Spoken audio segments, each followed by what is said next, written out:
firmes en un mundo que se tambalea. La Escritura nos dice que andemos en la fe, firmes, arraigadas, sin movernos de la esperanza del Evangelio. Y no hemos tenido un banquete rico en estos últimos 2 días de cómo estar arraigadas. Ayer hablamos de cómo estar arraigadas en Cristo y en el Evangelio. Y luego Kim Tate nos enseñó cómo estar arraigadas en la presencia de Dios, aferradas al Señor con todo nuestro corazón.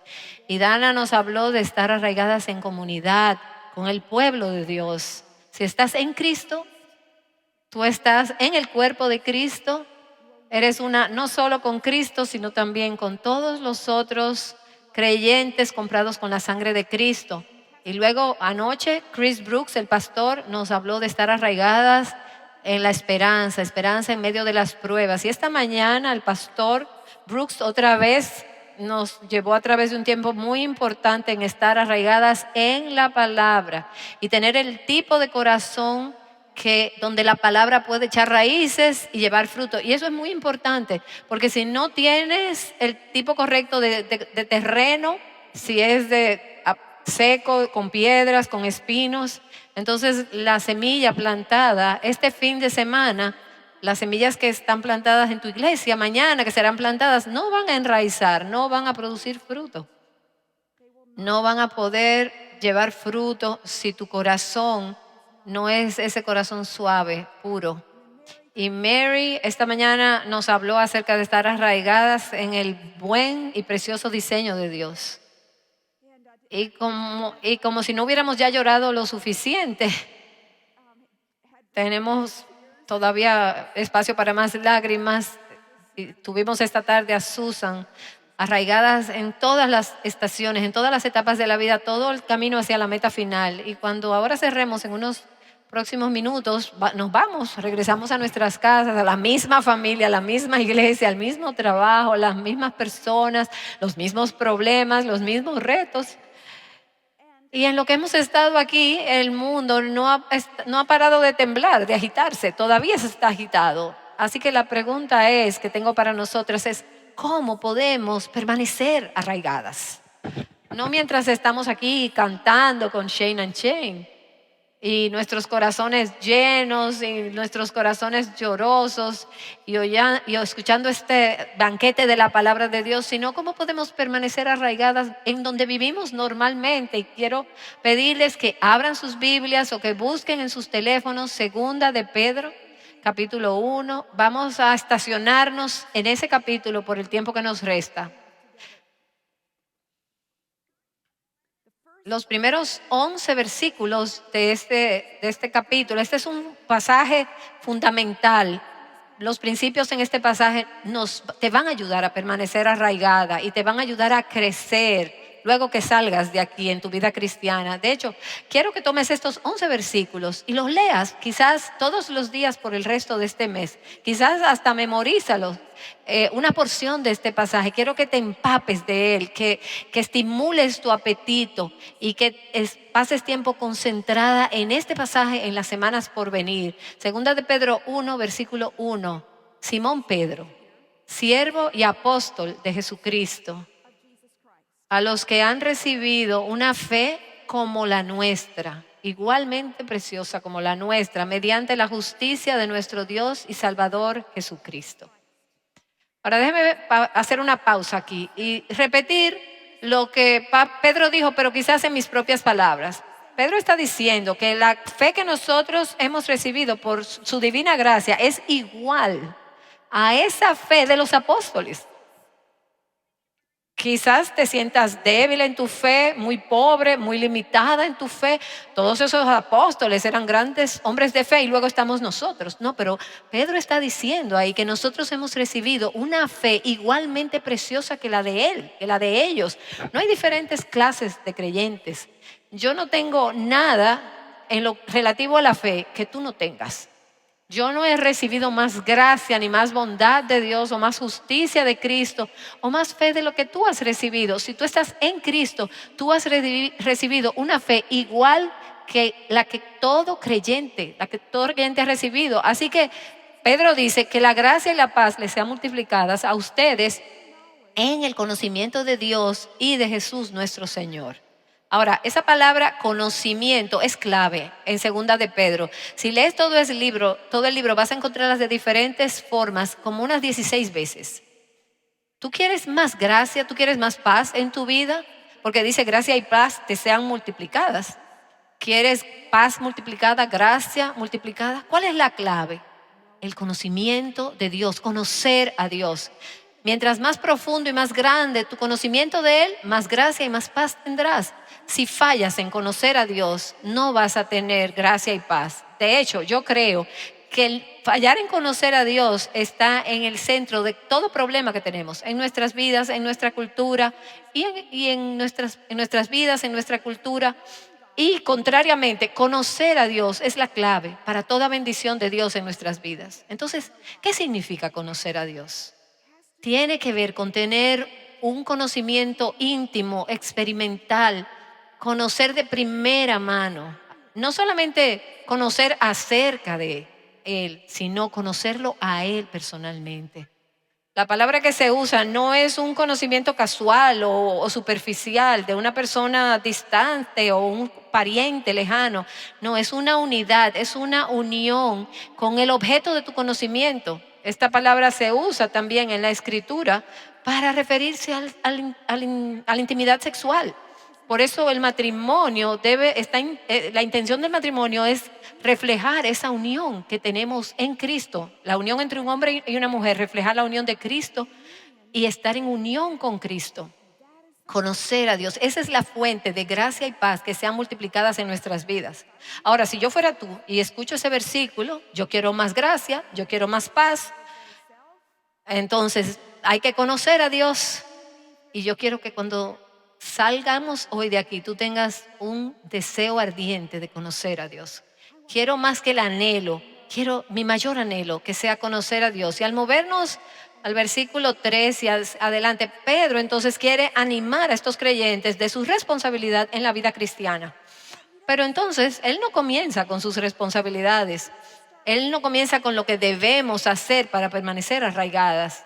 Él comienza alentándonos. Antes de que nos exhorta, Él nos alienta. ¿Y cómo nos alienta?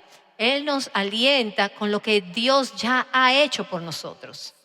Antes de exhortarnos en lo que debemos hacer, los versículos 3 y 4 nos dicen los recursos que Dios ha provisto para cada creyente. Esta es la parte de Dios. Y la clave es, Él nos ha concedido. Subraya esa frase cuando yo voy leyendo.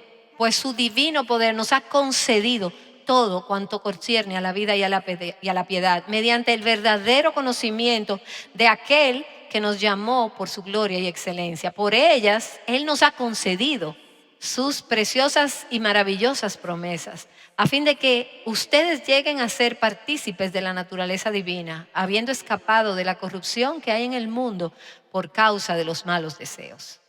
Entonces, antes de que Pedro nos diga que debemos hacer cualquier cosa, antes de dar una lista de responsabilidades, Él nos recuerda lo que Dios ha hecho por nosotros, lo que Dios nos ha dado a nosotros. Versículo 2, gracia y paz. Multiplicadas, eso es un regalo de Dios. Versículo 3, su divino poder. Es nuestro. Él nos ha dado todo lo que pertenece a la vida y a la piedad. Él nos ha llamado a su gloria y excelencia. Él nos ha dado grandes y preciosas promesas que nos capacitan para compartir su naturaleza divina y nos ha hecho escapar de la corrupción que hay en el mundo causada por nuestros malos deseos, por los deseos pecaminosos. ¡Wow! ¡Qué tesoro! Tenemos un tesoro que nos ha sido dado en Cristo. ¿Qué recursos son nuestros? Así que en la medida que seguimos en el resto de este pasaje, vemos qué debemos hacer. Nuestra responsabilidad de permanecer arraigadas, pero recuerda el contexto, quiero que recuerdes el trasfondo. Antes de que tú digas, yo voy a ser una cristiana floreciente, yo voy a ser como ese árbol, como ese roble que muera. Si tratas de hacerlo sin los recursos que Dios te ha dado, puede ser que te mate. Porque no puedes vivir la vida cristiana, ni yo podido vivir la vida cristiana sin esos recursos. Así que comenzamos con el recurso, con el terreno de la cruz, de la obra de Cristo a nuestro favor, sus promesas, su poder, sus promesas que nos han dado todo lo que necesitamos para nuestro bienestar espiritual. Pero hay algunas cosas que Dios no va a hacer por nosotros. La vitalidad espiritual y el crecimiento descansa sobre nuestros hombros también. Tenemos una responsabilidad en convertirnos en cristianas, en mujeres maduras, mujeres verdaderas. Y los versículos del 5 al 7 habla de estas responsabilidades. En el 3 y 4 los recursos, pero en el 5 y al 7 nuestras responsabilidades, lo que debemos hacer luego de lo que Dios ha hecho por nosotros. Esta es nuestra parte. Y la palabra clave en esta parte es: pon toda diligencia, pon esfuerzo. No es solo lo que Dios ha hecho. Wow, Dios hizo todo esto por mí, yo no tengo que hacer nada. No, ahora Él dice, tú tienes que poner todo tu esfuerzo, poner diligencia. Hay trabajo aquí involucrado, hay trabajo por delante, hay trabajo que hacer. Entonces en el versículo 5 Él dice, por esta razón también, o sea, por todo lo que Él ha derramado sobre ti, todo lo que te ha dado, por esta razón también, obrando con toda diligencia, añadan a su fe. Algunas traducciones dicen añadan a su fe. Sé diligente. Y esa palabra diligente dice de estar enfocada, esforzarte. Esto no es un dejarme llevar así, en convertirme en una ancianita piadosa. Eso no va a suceder así. Es un esfuerzo intenso de nuestra parte.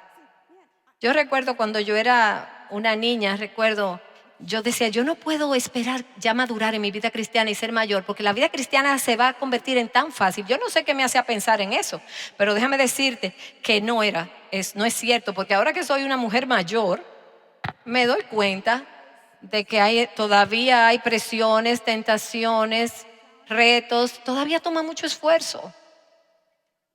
No esfuerzo solo de mi parte, en mi propia fuerza, esfuerzo con la capacitación del Espíritu Santo. El crecimiento espiritual no sucede por accidente. Es una búsqueda que dura toda la vida y que requiere que haga planes y que tenga un esfuerzo intencional. Tú no llegas como Susan Hunt a esa edad y estás llena de gracia y llena de conocimiento. Eso no sucede simplemente por cargar tu Biblia.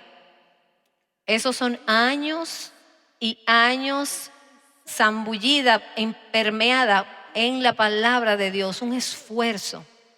Cooperando con Dios debemos ser diligentes, debemos hacerlo en dependencia de la vida divina que Él ha colocado en nosotros. Y porque no es suficiente tener una fe igual que la de los apóstoles, necesitamos crecer, necesitamos añadir, necesitamos aumentar, necesitamos guardar esa fe para no alejarnos, debemos suplementar esa fe para no deslizarnos. Muchas de nosotros tomamos suplementos, vitaminas para mantener nuestra salud física. Y ahora lo bueno es que tú puedes comértelas como gomitas. Como esas gomitas dulces. Sé que hay muchos tipos de suplementos. El punto es que con la pandemia toma vitamina D, vitamina C, zinc.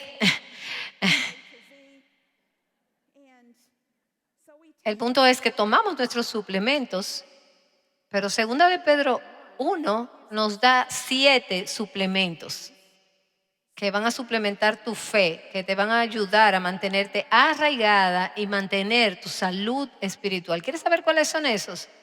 Te voy a decir, son 7 cosas que si yo digo 7 cosas que te van a mantener físicamente sana, vamos a vender muchas de ellas, pero ahora te voy a dar 7 cosas que son vitaminas espirituales.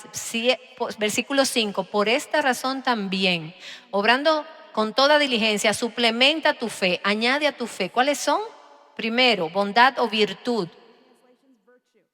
Entonces, esa virtud con conocimiento, el conocimiento con dominio propio, el dominio propio con perseverancia, la perseverancia con piedad y la piedad con fraternidad y la fraternidad o el amor fraternal con amor. Así que Pedro le está diciendo, a la luz de todo lo que Dios ha hecho contigo, tienes que ser intencional en tu crecimiento espiritual. Tienes que añadir estas 7 cualidades, estas 7 gracias a tu fe.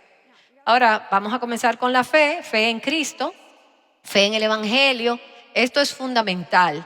Esto es la base de toda la estructura de tu vida. Es el lugar donde comenzamos.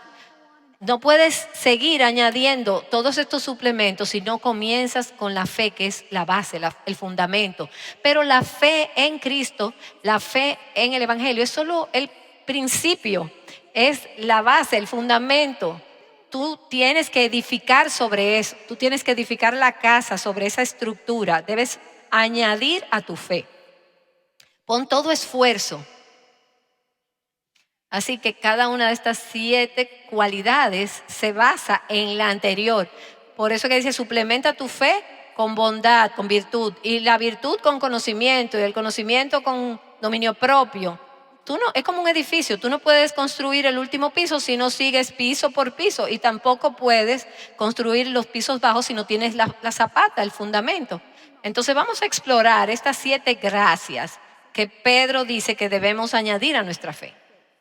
Déjenme decirles que esta tarde van a recibir un correo de Revive Our Hearts con un enlace para un PDF de un librito que he escrito sobre este pasaje y incluye escrituras adicionales para profundizar y algunas preguntas que te van a ayudar a identificar dónde estás tú en relación a estas gracias. No trates de escribirlas ahora porque las vas a recibir en ese PDF, pero lo bueno es que te van a ayudar a entender dónde te encuentras con relación a estas gracias. Así que lo primero es añade a tu fe virtud, bondad. Es como excelencia moral y energía moral. Ahora, la bondad o la virtud son palabras como antiguas. Para algunas quizás suenan como algo aburrido. Bueno, sí, lo que sea. Pero en la Escritura esa palabra describe algo fuerte, algo dinámico. Está lleno de energía, es como un músculo espiritual. Es la energía, la fortaleza de vivir una vida que es agradable a Dios. En el versículo 3 vimos que Dios nos llamó por su gloria y excelencia. Dios tiene excelencia, tiene bondad y ahora Él nos urge a nosotros a poner esa bondad, esa virtud, esa excelencia, a reflejar su carácter excelente, a añadir su excelencia moral a la fe que Él nos ha dado. Así que hay algunas cuantas preguntas que podemos hacernos. ¿Tenemos un corazón y un apetito por las cosas que son excelentes, buenas, puras? ¿Tienes una fe energética, vigorosa, o tú descansas en los músculos espirituales de otros para que te lleven en la fe? ¿Es tu fe activa, viva o creciente? ¿Estás llevando a cabo el propósito para el cual fuiste creada? ¿Y cuánto refleja tu vida la bondad y la naturaleza y el carácter de Dios? Él dice entonces que añadas a tu virtud conocimiento, discernimiento moral, la habilidad de discernir entre el bien y el mal. Para poder estar arraigada necesitamos sabiduría para vivir nuestra vida en el día a día. Y esto viene del estudio diligente de la palabra de Dios. Y espero que nunca termines un podcast o un blog sin haber sido retada para entrar a la palabra de Dios y que esa palabra entre a ti. Porque ese conocimiento viene de conocer la palabra de Dios, pero no es solamente académico, sino dejar que eso nos muestre cómo vivir en nuestras vidas, en cada circunstancia, de una manera sabia. El añadir conocimiento a nuestra fe nos va a dar la habilidad de usar su palabra para ministrar en nuestras vidas y para ministrar a nuestras necesidades y las necesidades de otros. Entonces, pregúntate, ¿estoy creciendo en el conocimiento de la palabra de Dios y en sus caminos? ¿Aplico esa palabra a las circunstancias de mi vida? ¿Uso esa palabra para ministrar a las necesidades de otros? Entonces, virtud, conocimiento y al conocimiento ahora dominio propio. Dominio de ti misma. En lugar de vivir con excesos o según mis emociones que controlen o mis pasiones controlar, tienes que permanecer bajo el control del Espíritu Santo en cada área de tu vida. Él te va a dar el poder, Él te dará el poder para decir no a la carne y sí a Dios. Sí, Señor. Y no estamos hablando aquí de un gran esfuerzo humano, de la fuerza de voluntad, sino de buscar ese poder sobrenatural del Espíritu que controle nuestras pasiones naturales, nuestras inclinaciones, nuestros deseos. Así que déjame preguntarte, ¿hay un área de tu vida donde tú de manera habitual cedes al pecado o a los deseos de la carne y a las pasiones? ¿O tú ejerces ese dominio propio sobre tu lengua, tus emociones, tu tiempo, tus gastos, tu sexualidad? ¿Has estado tú ejerciendo ese dominio, controlando estas áreas por Cristo? Entonces, a ese dominio propio debemos añadir perseverancia. Algunas traducciones dicen perseverar, mantener ese poder, perseverar. La persona perseverante no cede bajo las circunstancias estresantes, no se rinde ante los problemas, ante las pruebas. Esta persona permanece confiada y con su esperanza en Dios. Es tan dulce confiar en Cristo, confiar en su palabra, como cantábamos, descansar en sus promesas y en sus sendas serle fiel. Eso es perseverancia, eso es mantenerse firme.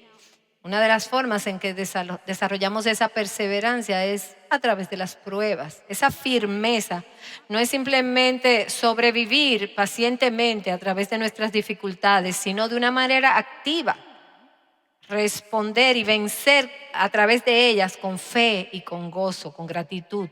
¿Cómo hacemos esto? Manteniendo nuestros ojos en Cristo, quien con toda perseverancia soportó la cruz por nosotros. Así que, ¿qué dificultades estás tú experimentando en este tiempo? ¿Estás soportando estas dificultades, perseverando firmes como lo que hemos visto este fin de semana? ¿O estás cansada y estás lista para rendirte? ¿O estás confiando, amando a Dios y obedeciendo a Dios a través de sus decisiones que no son lo que quizás tú hubieras escogido? Número 5, la piedad. La piedad es una vida centrada en Dios, es una actitud de reverencia, de devoción hacia Dios. Es el deseo de agradar a Dios en cada área de nuestras vidas. Es orientar toda nuestra vida alrededor de Él. Pablo dice en 1 Timoteo 4, dice, más bien disciplínate para la piedad. Trabaja en el gimnasio espiritual, porque el ejercicio físico aprovecha poco. Mi papá siempre nos decía que no dice que no tiene ningún beneficio, dice que tiene algún beneficio, pero la piedad es provechosa para todo, porque tiene promesa para la vida presente y también para la futura. La piedad tiene un precio. El entrenamiento, trabajando duro, sudar, es duro, es difícil, pero tiene no solo un precio, sino que también tiene una promesa, es valiosa para esta vida y para la vida venidera. Ahora, esa piedad no simplemente sucede mágicamente o por una experiencia mística. Tú pagas, vienes a esta conferencia y tú dices, ay, me voy tan piadosa. Ay, escúchame, si tú no te ejercitas físicamente, si tú no desarrollas músculos espirituales, tú te vas a convertirte en débil y blanda. Y damos testimonio de eso. Pero también vamos a estar débiles espiritualmente, no vamos a desarrollar músculos espirituales si no nos ejercitamos consistentemente y con propósito en la piedad. Entonces aquí la pregunta es, ¿está tu corazón inclinado hacia Dios y el amor a lo que Él ama? ¿O está la orientación de tu vida y todo hacia Dios o hacia ti, hacia el egoísmo? ¿Y qué estás haciendo para entrenarte para la piedad? Si yo te preguntara qué estás haciendo para entrenarte físicamente, me dirías de una vez todo lo que estás haciendo. Estoy haciendo algo, pero ¿qué estás haciendo para entrenarte para la piedad? Y a la piedad vamos a añadirle afecto fraternal, devoción por nuestros hermanos y hermanas en Cristo. La piedad no es una meta en sí misma. Oh, yo soy piadosa, ya estoy bien. Él dice, suplementa la piedad con afecto fraternal. La piedad debe vivirse en nuestras relaciones con Dios y con los demás. Ese afecto fraternal es amar a los hermanos, es realmente preocuparme por ellos, por otros creyentes. Y en la medida que nosotros experimentamos el amor de Dios, nos convertimos en aquellos que expresamos ese amor a los que nos rodean. Y esta clase de amistad que Pedro está hablando aquí crea un clima en el cuerpo de Cristo donde las personas se sienten seguras para entonces ser honestas unos con otros acerca de sus luchas espirituales y acerca de sus necesidades espirituales.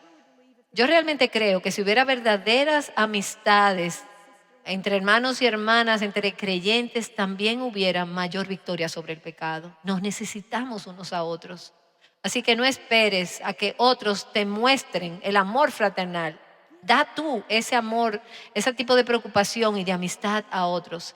Y en la medida que tú lo haces, Dios va a usar esto en tu vida. Así que pregúntate, ¿realmente te preocupas por el pueblo de Dios? ¿Estás cultivando amistades saludables con otros creyentes? ¿Eres bondadosa con otros creyentes? ¿Piensas siempre lo mejor? ¿Buscas maneras para animarlos y bendecirlos? ¿Tú hablas bien de ellos y buscas oportunidades para ministrarle gracia a sus necesidades? ¿O tú quieres que te beneficien a ti, que te bendigan a ti? Todos necesitamos ayuda. Pero en la medida en que enriquecemos a otros, nosotros mismos vamos a ser enriquecidos.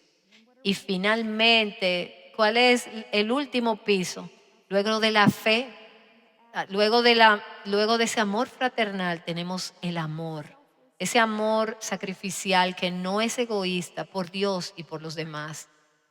Este amor centrado en los demás, el amor de Dios, es el fruto de diligentemente añadir todas estas otras cualidades a tu fe. Tu crecimiento en la vida cristiana no es para que tú seas una gran cristiana, es para que tú te conviertas en una persona que ama más como Jesús. ¿Está tu vida caracterizada por el amor verdadero, genuino? ¿Tú buscas los intereses de Dios y de los demás por encima de los tuyos? Déjame decirles un pequeño paréntesis aquí. Una cosa es amar a la persona que está, a la mujer que está al lado de ti mientras tú estás cansando con Shayna y Shayna. Ay, yo amo tanto a estas mujeres. La prueba verdadera es en las cuatro paredes de tu casa. Es con la persona más difícil de tu casa, de tu familia. Es ese niño para que no se escribió ningún libro de texto. Es con esa persona contenciosa, difícil en tu lugar de trabajo. Es con ese vecino que es un dolor de cabeza. Si tú estás llena del amor de Dios, suplementa tu fe con ese amor. Y en el versículo 8 del capítulo 1 dice, porque si tú posees estas virtudes, estas cualidades crecientes cada vez más, abundando, si estas verdades están en ustedes y al abundar, ¿qué cualidades? Las 7 cualidades que hemos visto que hay que añadir a la fe. No es simplemente poseer estas cualidades, es progresar en ellas cada vez en mayor cantidad, crecer en la gracia, abundante, sobreabundantes. No solamente vamos a estar igual o estás haciendo progreso en estas cualidades, estás creciendo en estas virtudes, estás abundando en estas verdades. Este es el gozo de la vida cristiana. Tú no te quedas estacionaria, tú no te aburres, tú nunca llegaste a una meta hasta que no veas a Jesucristo cara a cara.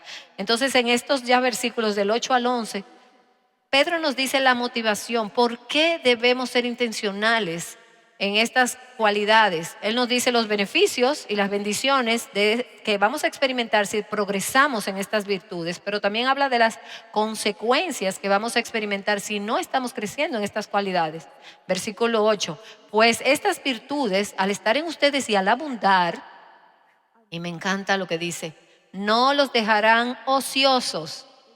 No permitirán que sean ociosas ni estériles en el verdadero conocimiento de nuestro Señor Jesucristo.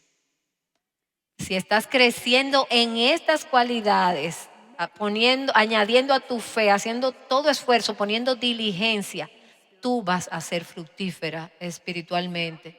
Susan nos habló de ser espiritualmente fructíferas en la ancianidad, siendo ancianas, quizás en un hogar de ancianos. Piensa en Corrie ten Boom, como en los últimos 5 años de su vida ya no pudo decir ni una palabra, pero Dios usó a esa mujer para llevar tantos frutos, aún es esos últimos 5 años en silencio de su vida.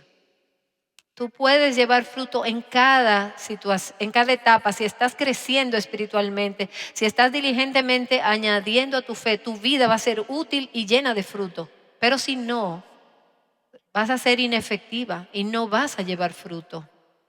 Vas a ir decayendo espiritualmente. Así que si tú posees estas cualidades y abundas en ellas, número 2, vas a tener una visión clara espiritualmente. Vas a tener una visión espiritual clara. Versículo 9, a la persona que carece de estas virtudes es ciego o corto de vista. Corto de vista, si te faltan estas cualidades, si no las tienes, vas a tener una vista cercana de lo que es terrenal y temporal, pero no vas a poder ver en la distancia las cosas celestiales y eternas. Vas a ser miope. Pero si cultivas estas gracias y mantienes cultivándolas, vas a poder ver las cosas que realmente tienen mayor valor en el tiempo y en la eternidad. Vas a tener una visión clara. Número 3, vas a tener seguridad de tu salvación. Versículo 9, porque el que carece de estas virtudes es ciego o corto de vista, habiendo olvidado la purificación de sus pecados pasados. Esta persona es corta de vista, se olvida que fue perdonado de sus pecados pasados. Y esa es una de las razones por las que personas dudan de su salvación. Hay muchas razones.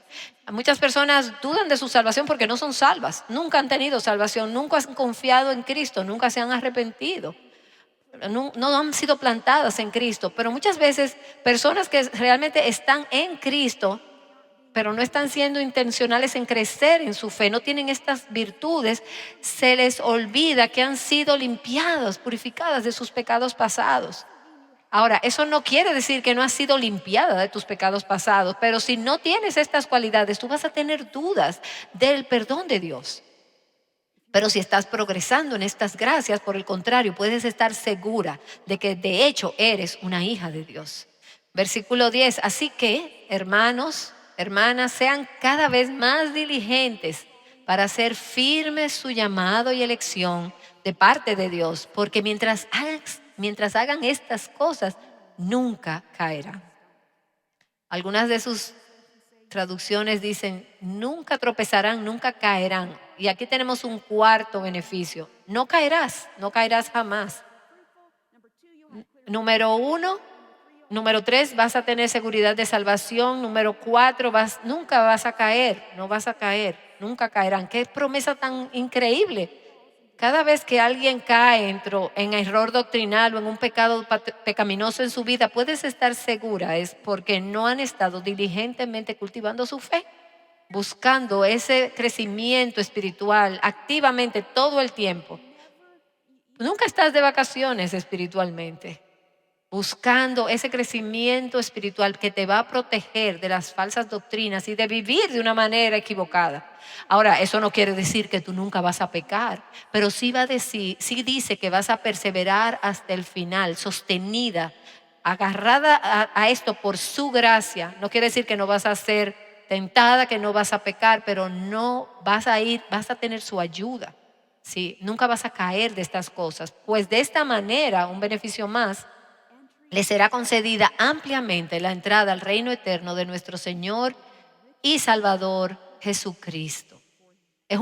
Una traducción dice que vamos a tener un gran recibimiento, que se nos abrirán de par en par las puertas del reino, en la presencia del Señor Jesucristo. Al final de tu vida, ya seas joven o mayor, como quiera que sea que eso venga, cuando salgas de esta vida a la vida eterna, vas a recibir un gran recibimiento. Esas puertas se van a abrir de par en par en el cielo. Ahora, esto sugiere que algunos van a tener una entrada más excelente en el cielo que otros, pero las Escrituras indican que va a haber grados de recompensas en el cielo para los creyentes. Hay mucho misterio alrededor de esto, pero el punto es que las Escrituras nos retan a que vivamos cada día en esta vida a la luz de la eternidad, en lugar de para el momento inmediato. Durante nuestros días aquí en la tierra, ya sean muchos o pocos, no solamente estamos marcando días, semanas, años en un calendario. Nosotros estamos haciendo decisiones que nos van a afectar para siempre. ¿Cuán seria es esto? ¿Cuán serio es tu deseo de convertirte en una mujer de Dios arraigada? Déjame decirte que nunca vas a llegar como costeando así a la madurez espiritual. Eso no solamente sucede. Te puedo alentar en el proceso, pero yo no lo puedo hacer por ti. Cada una de estas charlistas hemos pasado, incluyéndome a mí, horas y horas en esa palabra, dejando que esa palabra nos hable a nosotros.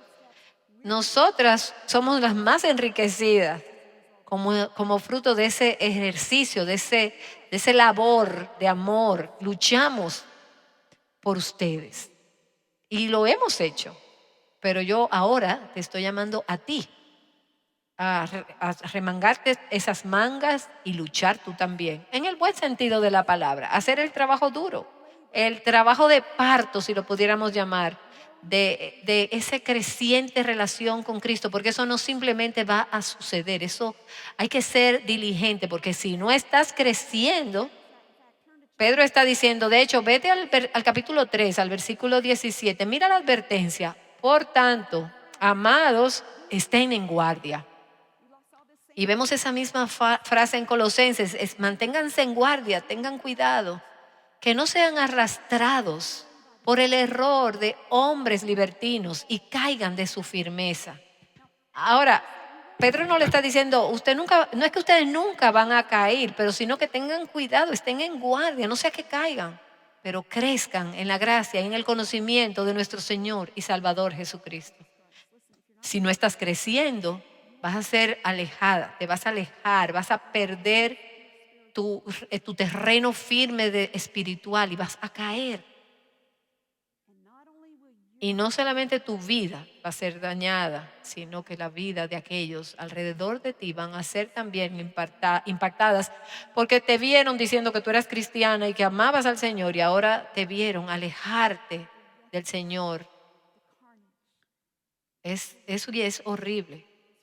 Por eso nos aferramos a Cristo, contemplamos a Cristo y le rogamos, Señor, dame gracia por el poder de tu Espíritu Santo. Déjame poner toda diligencia para añadir a mi fe.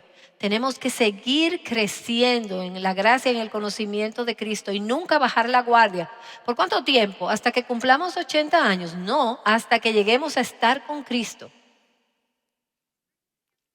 Rick Hansen era un atleta parapléjico en Canadá. En 1985 él salió de Vancouver, de la Columbia Británica, en un viaje de 25,000 millas, un viaje de 2 años, alrededor del mundo en su silla de ruedas para levantar fondos para investigaciones sobre la columna dorsal, la columna vertebral. Fue un viaje difícil, 34 países, 4 continentes.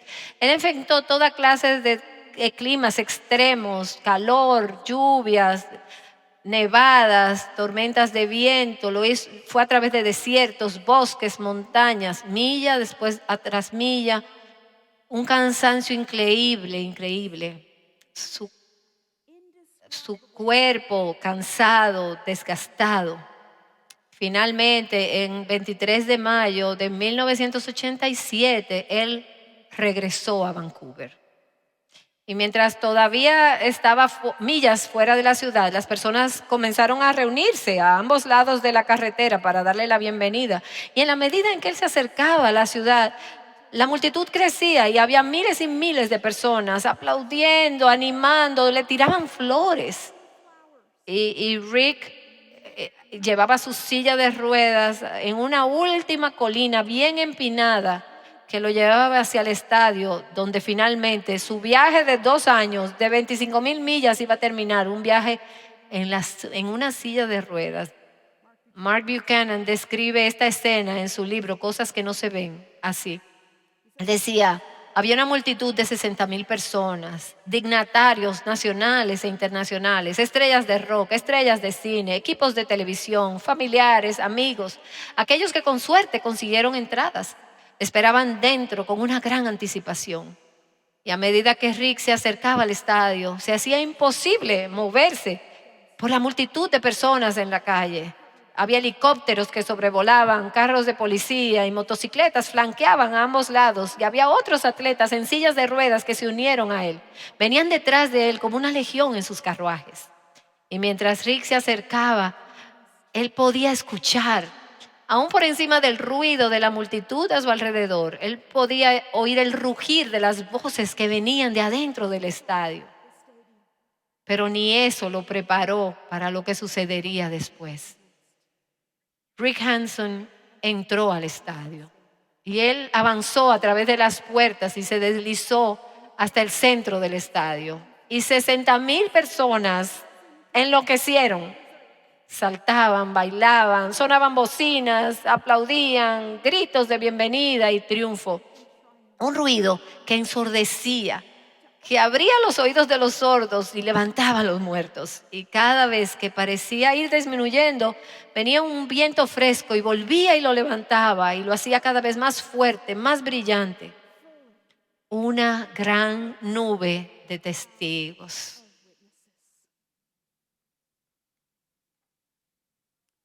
Estamos en un viaje largo y difícil.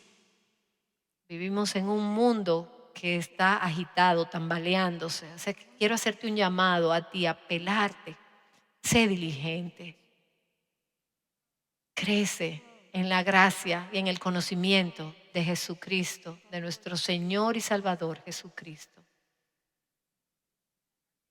Y como dice nuestro versículo lema en Colosenses, andad en Él, arraigada y cimentada, firme, arraigada, no moviéndonos, no alejándonos de la esperanza del Evangelio. Porque de esta manera les será concedida ampliamente la entrada al reino eterno de nuestro Señor y Salvador Jesucristo.